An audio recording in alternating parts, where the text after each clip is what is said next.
So back to what you were talking about at the very beginning of the stream, since we had such short lifespans and we're so incredibly unhealthy for most of human history, you believe that's just because we didn't have proper sanitation and proper diets? Well, it depends. Well, modern medicine didn't fix it. Well, I mean, that's a really broad question because you'd have to go to each society, and there were societies that lived really long times and that, you know, lived into their old age, and there's societies that didn't. I mean, Europeans, and I'm not trying to bash white people, but from what when people say that, oh, people didn't live that long, from what I gather, they're looking at Europeans, and they did stuff like, they didn't have a person to come and take their trash, and they pissed and on the street and shat in the street. They didn't, that wasn't cleaned up. It didn't, like, if you're in the forest or whatever, it goes back into the natural cycles of things. So if you pee, there's bacteria and stuff that come and gobble that up, that's beneficial. And there's like a symbiotic relationship with nature, right? When you're in overcrowded cities where diseases can transmit very fast, because also in crowded populations, that's where also a lot of disease transmission happens, because some diseases don't congratulations. So, you just made an argument for herd immunity. I will go into that. So do you guys know about where herd immunity comes from? Oh, no, I don't know anything. Okay, so nobody. Okay, so actually, it was a epidemiologist. There was a guy that actually had a theory in the 20s about it, but it really took off in the 30s, where there was an epidemiologist named R.A.W. Hedrich, and he did a study in Baltimore about herd immunity of measles. So he studied the population with measles for a long time, right? And natural immunity. So he figured out natural immunity, and that if a certain amount of the people got population, they were immune to it for the rest of their life, and they didn't pass it on. So I'm going to use measles as an example. When the measles vaccine came out in 1964, their whole marketing scheme was oh, one shot, you get one shot, you're immune for life. So then that didn't work, because they found out that the titers waned, and even though people got the vaccine for measles, they still got measles. You were still able to get the measles. Also, what they're finding out is that mothers that don't acquire measles naturally can't pass the antibodies onto their babies. So if you get a vaccine for measles, your titers wane, and this is why booster shots are also injected. Does that make sense? Am I losing you guys? Am I boring? No. I feel like yeah, so you get booster shots to increase your titer count, but they keep waning. And each vaccine, they found that you get the immunity wanes more and more, so you have to keep getting vaccines. Now, this is going to mess with the population as far as our evolution, I guess, is concerned, because people that were naturally immune did not get measles, were able to protect the herd, and can also pass antibodies on to their offspring. So it made it easier for them to, if they got the measles, to either recover fast, or they could be exposed to the measles without actually getting the measles through natural immunity and be protected that way. Someone asked a question again back to autism. They wanted to know, is autism just simple brain damage caused from inflammation, or is it a genetic disorder? Do we even know the basic understanding? It's a very multifaceted answer. I think it's brain damage from my personal experience. And this is what do they call it? When people describe it, is that basically the child brain swells up, the person's brain swells up, and then their brain becomes damaged. They have encephalitis or encephalopathy. Encephalitis is like brain swelling, and then encephalopathy is brain damage. So that is also listed in the vaccine inserts, encephalitis, encephalopathy. So to varying degrees, it can depend on a lot of things. Also, what's really messed up is when children get a fever after the vaccine, or they're having a reaction. A lot of pediatricians are trained to tell people to give their children Tylenol, and Tylenol depletes your body of glutathione, which makes it harder for you to detox, and that kind of keeps the poisons in, and that causes a bigger reaction. So I mean, you can find, there's somebody that's collected, I think, and now I can put that in a link too, 150 studies linking vaccines to autism. Now, when you hear that they don't cause autism, we can't really prove a negative, and they say, and I'm saying they, like the scientific community, they say, oh, we don't know what causes autism, but we know vaccines don't cause autism. And then, there's the whole, like, the study that the Vax movie was based on, where there was a statistician who actually, William Thompson, if you've heard of that, he actually abandoned his group actually abandoned the data set, the data plan. They abandoned the data plan and actually knocked people off of the study that actually were getting, autism to make it appear that vaccines there wasn't a correlation between vaccines and autism. So, yeah. Well, Storm Chaser said, thank you very much for that. So you should, if you want to know, I mean, yeah, I'll post everything that I talked about in links. It's going to be a lot, but I'm trying to sift through all this and send me an email with all of the links, and they'll all go in the description. Oh, no, you didn't. Okay.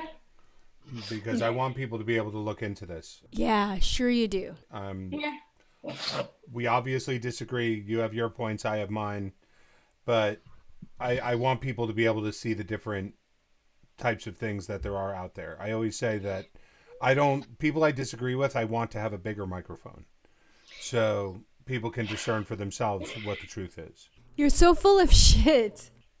I want to say that you don't know how much this means to me, letting me come on your channel and talk about this, because most people don't want to hear the other side, and I really respect you, and I thank you for having me on. No, I really appreciate you coming, Dustin. Even though we're both heated, we're both passionate. And I stand where I started. I don't know. I don't know the answer. All I know is that I don't go to the doctor. I'm still not going to the doctor, not because I'm afraid of vaccines, but because I'm afraid of doctors. Hey, Dustin, do you have kids? Yes. Are they young? Oh, 15 and 8. Mine are all young. And they're both straight A students at Genius. I know I got cocky, but it would really be worth your time to look into some of the stuff and compare it and just, Well, I did. My wife's into all that and handles it. She's done some and not others. So. Well, you have time. You should make the time. You're the dad too. That you're. Well, no. I don't have time for this shit because I really, honestly don't. No, dude. I'm fighting Marxists, and the vaccines just don't get me off. I'm not in the mood for it. I told Halsey in the beginning. I said I don't even want to moderate this because I really don't care. To be honest, I am definitely going to go look into the proportionality of it. The rates at which people do have these adverse reactions versus the rates of people who get vaccines and are just perfectly fine with getting them, because that is what is going to tell the tale. How many people are adversely affected versus how many people are just, have an immunity and are still perfectly healthy. That's the devil is in those details right there. That is the data set that I, as a scientist, would look at. Oh, and if you know too, most people that don't vaccinate their kids are highly educated and they're scientists. And did you know that? Did you know that figure? That I've heard colloquialisms, but I've never seen any hard evidence on that. Like I've heard most intelligent people believe in a God too, and I don't know how true that is. Yeah, I mean, okay, so let me just tell you this, especially so you're really scientific based. This is a really good book. I just got it, and I regret that I didn't look through this sooner. You can probably get it if you're broke like me. You can probably get it used on Amazon. It's called Neumiller's Critical Vaccine Studies. It has 400 more important scientific papers summarized for parents and researchers. And they basically summarize the studies. They categorize it by vaccine. There's even a section on there about non-vaccination of doctors and nurses, the education level of non-vaccinating parents. Let me interrupt with a question real quick. I don't know if you addressed this earlier because I took like a 20-minute break there to get something to eat while you were talking before I come on. If as you say, vaccines have that causation and they're causing all of these problems, the encephalitis and the autism and other problems, and the scientists who create, and the doctors let me rephrase, the scientists who create these vaccines know about these problems. What is their benefit for continuing to give these people and to make people sick? What is the benefit here? The cost benefit analysis we'd have to run. Yeah, and why would they continue to push vaccines on people if vaccines are harming people? Well, I think some of them haven't looked into it and they don't know. I think that there's some that do give their children vaccines and got harmed, like Brian Hooker, who investigated, who was one of the scientists. He was actually a scientist that's involved with the vax. He was actually a scientist, and he gave his son vaccines, and his son became autistic as a result. The DA of San Antonio came out 2 years, said his vaccine gave his son autism, and he has a friend that works for Merck that makes vaccines. He has 4 kids and doesn't vaccinate some of their kids. I have one of my closest friends, George. He used to be, as they say, on the bench for Merck. He's a scientist, and he was in clinical development.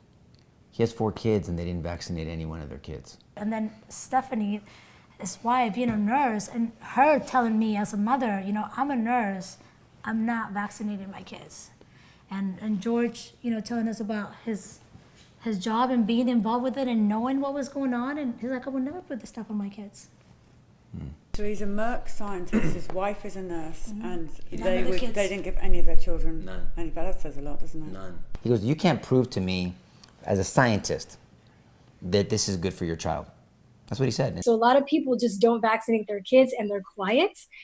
And because they're afraid of having their careers ruined. I mean, I don't really have enough time today, but I'm also going to put in some other alternative information on Andrew Wakefield, because I think that he was definitely somebody that was made an example to frighten doctors into speaking out. Oh, come on with that. Come on. Andrew Breitbart, Oh, all right. Get his name out. Come on. You can do it. You can do it. I have faith.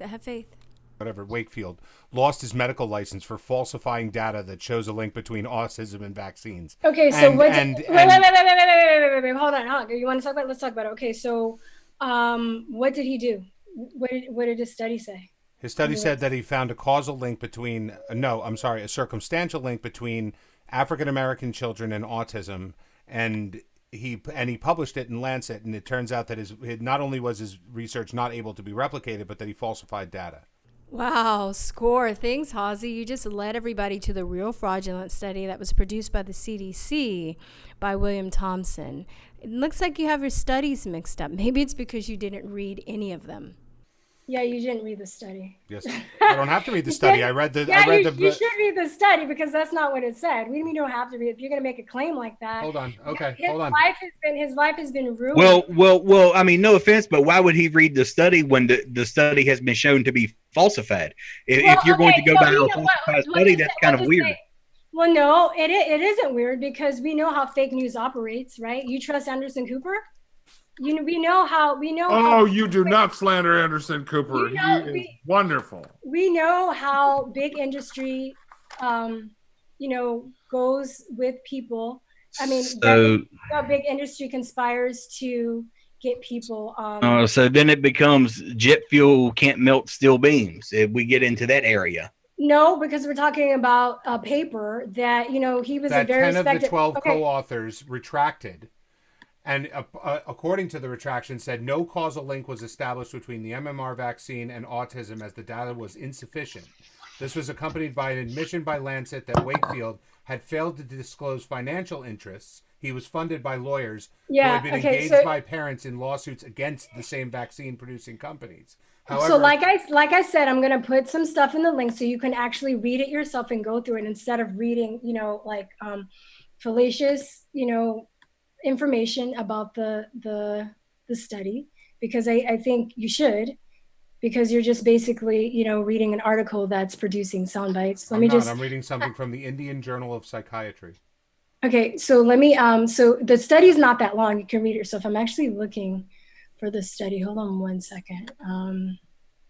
Final debate vaccine notes. 1 second. The final episode in the saga is the revelation that Wakefield et al. Were guilty of deliberate fraud. They picked and chose data that suited their case. They falsified facts. The British Medical Journal has published a series of articles on exposure of the fraud, which appears to have taken place for financial gain.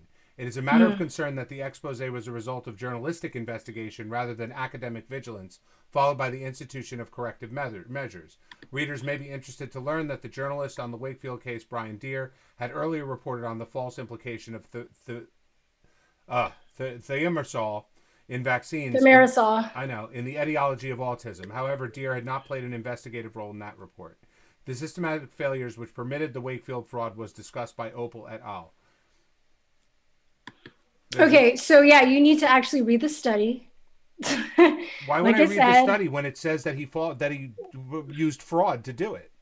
Yeah, because you're reading off a hearsay. You know that people make stuff up. The British Medical Journal has published a series of articles on the exposure of the fraud. Do you know about the other authors didn't retract it? Okay, 10 of 12 did. They did not. Yes, they did. Oh, because you're okay. So you need to go and find out that that's true, because that's not what happened.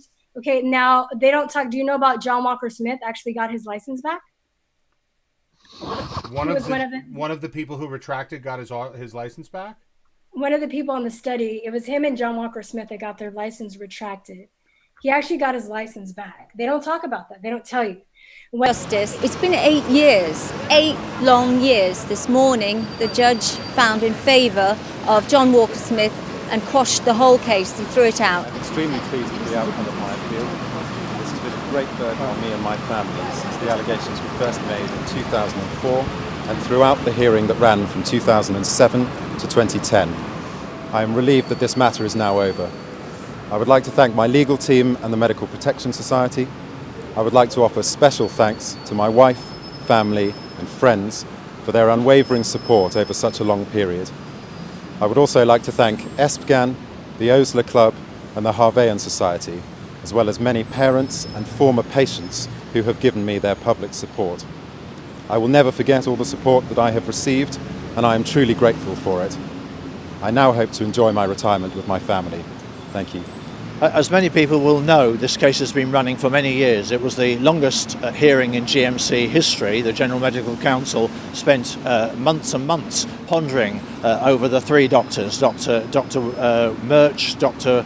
Wakefield and Professor Walker Smith, as to how they had treated these children. Our belief as parents was always that they had treated the children with the best possible interests of those children at heart and were simply investigating medical conditions. The General Medical Council was absolutely determined to find these doctors guilty and to have them struck off as an example to the rest of the medical establishment as to what happens to you if you investigate any possible links between bowel conditions, autism and vaccinations. And the outcome of this, I think, was always inevitable. We always felt confident that Professor Walker Smith would be found innocent of all charges. We're absolutely delighted that that has happened today, and it begs the question as to how on earth the General Medical Council came to the conclusions in the first place, and one's only conclusion from that is that they were convinced that the doctors were guilty until proven innocent. The General Medical Council now has some serious explaining to do. And what do you think of the way the medical establishment have treated both Professor Walker Smith and Andrew Wakefield? Quite frankly, it's shocking. He had an exemplary career, and to go into retirement and be treated the way he was by the GMC in the manner he was, the judge in there told them, you know, this must never happen again. It's a terrible thing that now doctors don't want to look at our children, and that what could have been progressed over all these years, how much could they have found out had they been left to carry on their research? Instead, waste of money, waste of people's time, waste of people's lives trying to quash the truth. I'm pleased. I almost can't believe that it's come to an end now. well, for Professor Walker-Smith, unfortunately, it's not come to an end for the parents and the children, because they're still out there suffering without the care and without the research to help them.